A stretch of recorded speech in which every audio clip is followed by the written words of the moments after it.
I never go into a classroom, and they shouldn't either, without being aware of the fact that the people sitting in front of them are better than they are. And that on so many levels.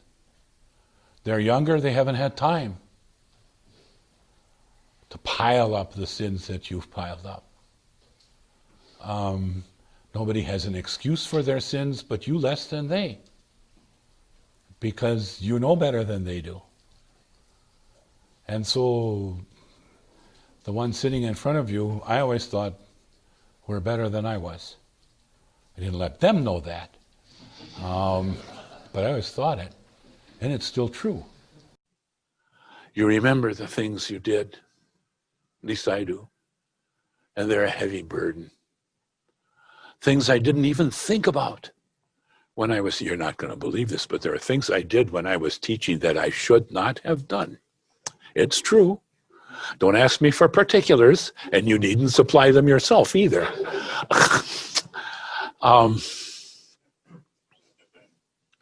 When you look inside of yourself, and you should do that, but always you end up with a summary, not just what I did, but what I am. Because in point of fact, I don't even know a tenth of what I did, and the tenth that I do know is enough to make me disgusted.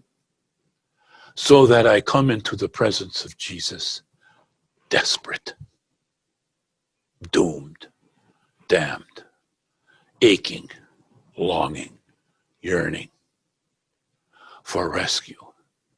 The rescue that only the gospel can give.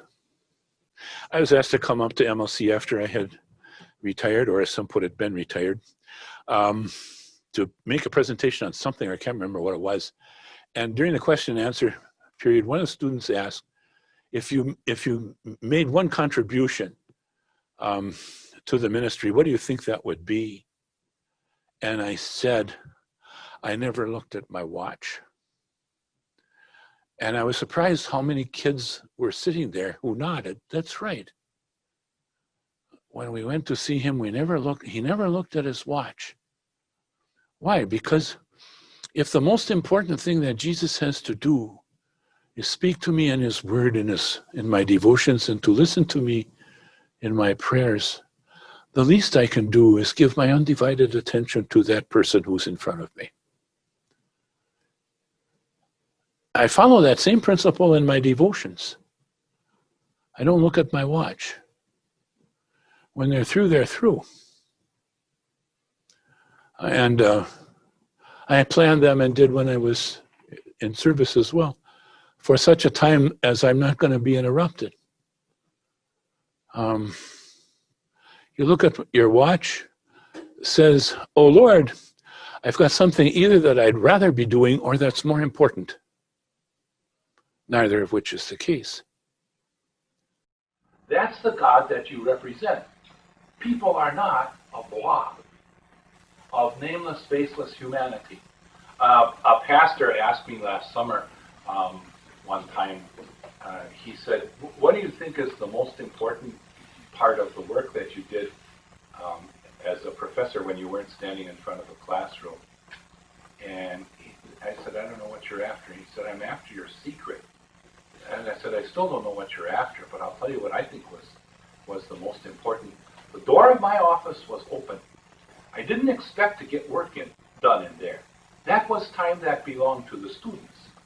And when a student would come in, I never ever, and the same thing was true when I was a pastor and somebody came to see me, I never ever looked at my watch, ever. Because that student or that member should not think that they're interrupting. They should think when they go out of that office that I had absolutely nothing better to do than spend that time with them.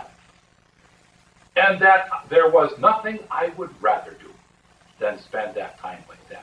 If you ever went out of my office with that sense, well, then it worked.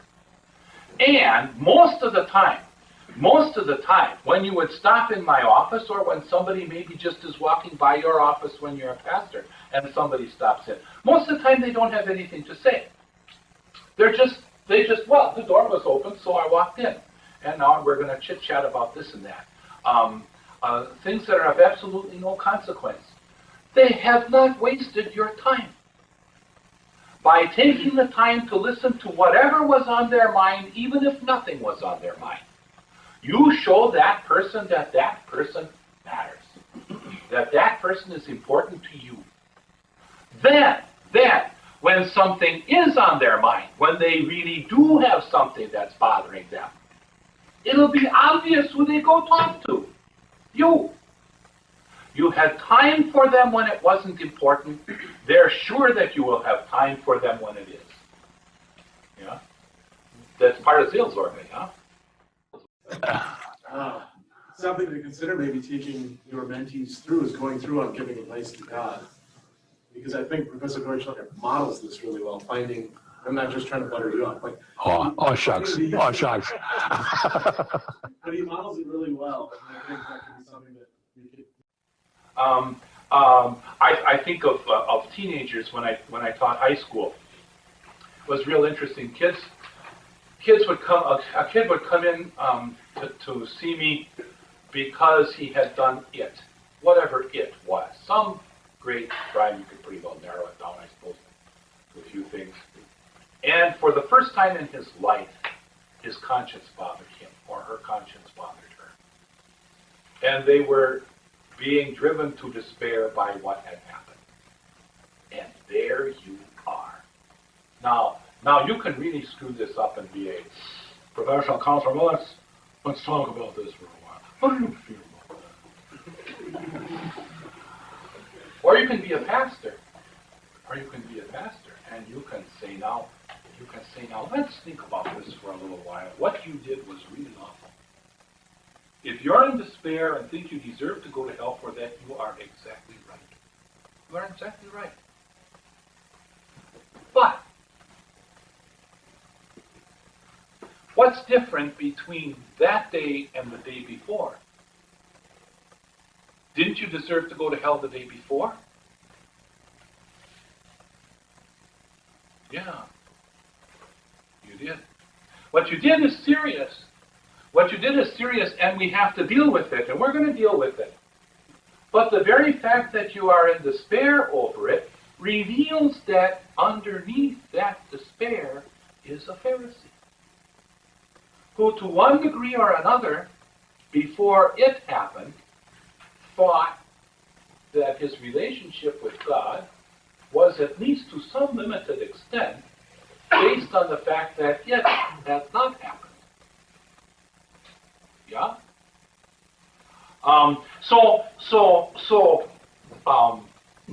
all of a sudden, the truths of the catechism that you learned in confirmation class come alive. When Jesus was hanging on the cross, who did he die for? The Jews around him said, if you are really Christ, the Son of God, the Son of the Blessed, come down from the cross. Why didn't he? Because he thought of you. And he thought of you and you alone at this special moment in your life when you desperately knew that you needed his grace. You needed it before too. But now finally, you know it. And he said inside of his sacred heart that, no, I will not come down from the cross. I'm going to stay here. And I'm going to suffer hell itself just for you. Jesus with his word, whether it's at creation, let there be, whether it's in baptism, whether it's in an address to an unbeliever, creates a capacity where there wasn't one, and then fills it. Let there be no capacity to respond, and there was. He has created the capacity, and he fills it. Same thing in the creation of faith, be it in an adult or in an infant, and that's exactly what happens here. Ephatha, which is be open, and his hearing was open. We'd say his ears. His hearing was open, and immediately, again, one of Mark's favorite words, immediately, schnell, schnell, schnell, schnell. Immediately were loosened the chains, the shackles of his tongue. And now this, and he spoke normally. How in the world did he speak normally? He had no vocabulary. I taught beginning German. No small task giving them und. Yeah? But he has a vocabulary. He speaks plainly. He speaks correctly. He's got a vocabulary. He's got syntax. For myself, I cannot imagine a day when I would not spend time with Jesus and say some of these prayers. I just can't imagine it. I mentioned one time that whenever I didn't do it, the whole day was always ruined. When I taught, if I ever lost my temper or was crabby, it was because I missed my devotions that morning. To which one pastor piped up and said, "You missed a lot of devotions in our year." I'm reminded of him telling me that, and each time he profoundly apologizes for saying that. But nevertheless, he was perhaps right. I don't know. But, and I think, again, pounding on the door of 80, I can say with some authority, if you can encourage younger pastors to begin, nourish, and foster a devotional life, I can absolutely guarantee you, you will lose no time. And you certainly will not regret it. And over the years, it will become a richer and richer joy to you. As the high point of the day, when you go to be alone with Jesus. Yeah.